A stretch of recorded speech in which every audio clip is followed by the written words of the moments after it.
And new details tonight about the deadly shooting that happened last week at the La Armada housing complex. There has now been an arrest made in the case. It was just earlier this week a warrant was issued for Marcus Topsy.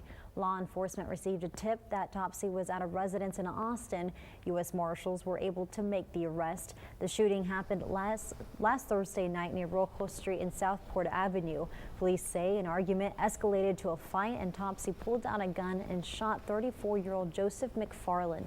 McFarland was rushed to the hospital where he later died. Topsy is in the Travis County Jail where he will remain until he is extradited to Nueces County.